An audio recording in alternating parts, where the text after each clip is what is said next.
জন্মাষ্টমীর দিন তখন রাত ঠিক 12টা। সন্ধ্যে 7টায় আমি গোপুসোনাকে জন্মগ্রহণের জন্য শশার মধ্যে শুইয়ে দিয়েছিলাম। আর ঠিক 12টা বাজতে সেই শশা থেকে তার বের করে তার জন্মগ্রহণ করাই। এরপর পঞ্চামৃত দিয়ে গোপুসোনার অভিষেক করাই। প্রথমে দুধ, তারপর দই, তারপরে ঘি, তারপর মধু, তারপর চিনি দিয়ে একে একে গোপুসোনার অভিষেক করাই। তারপর দুধের মধ্যে একটু কেশর মিশিয়ে রেখে দিয়েছিলাম, সেই কেশর মিশ্রিত জলটাও পরে গোপুসোনার গায়ে ঢেলে দিই। তারপর গঙ্গা জল দিয়ে স্নান করিয়ে নিই। স্নান হয়ে যাওয়ার পর ভালো করে গা মুছিয়ে আবার একটা নতুন জামা পরাই। রাত 12টার সময় পুজো করার জন্য আমি আমার গোপুসোনাকে রেডি করে নিলাম।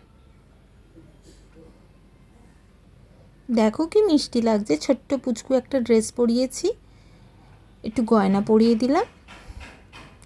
এতটাই ছোট আমার গোপুসোনা যে কোনো কিছুই ঠিকঠাক হয় না, সব কিছুই বড় হয়, যাই আনি সব কিছুই বড় হয়।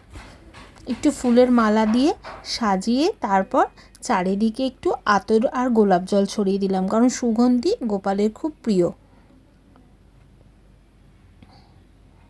চন্দনের ফোঁটা দিয়ে গোপালকে আমি গোপালের আসনে বসিয়ে দিলাম। আর যেহেতু জন্মগ্রহণ করিয়েছি, মুখে একটু মধু দিয়ে দিলাম।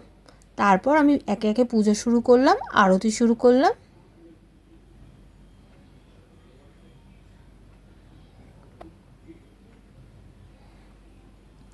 দেখো, আমি তো আর পুজো পারি না, যেটুকু বাড়িতে যেভাবে সম্ভব সেইটুকুই করি। আর পুরোহিত মশাই আমার শাশুড়ি শ্বশুর কোনো দিনই ডাকতেন না, নিজেরাই পুজো করতেন, যেহেতু ওনারা দীক্ষিত। আর প্রত্যেকবার আমার শাশুড়ি মাই পুজোটা করেন।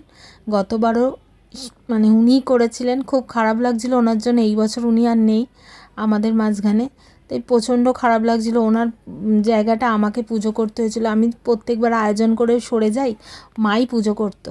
এবছর মা নেই, আমরা করলাম। রাত 12টার পুজো হয়ে যাওয়ার পর আমরা গোপুসোনাকে একটু দোল খাওয়ালাম ভোগ নিবেদন করে। সবাই একে একে দোল দিলাম, আমার 2 মেয়ে, আমার স্বামী, আমি। দেখো সম্পূর্ণ আয়োজনটা কেমন হয়েছে একটু দেখে বলো। ভালো লাগলে একটু লাইক কমেন্ট করো। ভিডিওটা সম্পূর্ণ দেখার জন্য অনেক অনেক ধন্যবাদ। হরে কৃষ্ণ, হরে কৃষ্ণ, রাধে রাধে।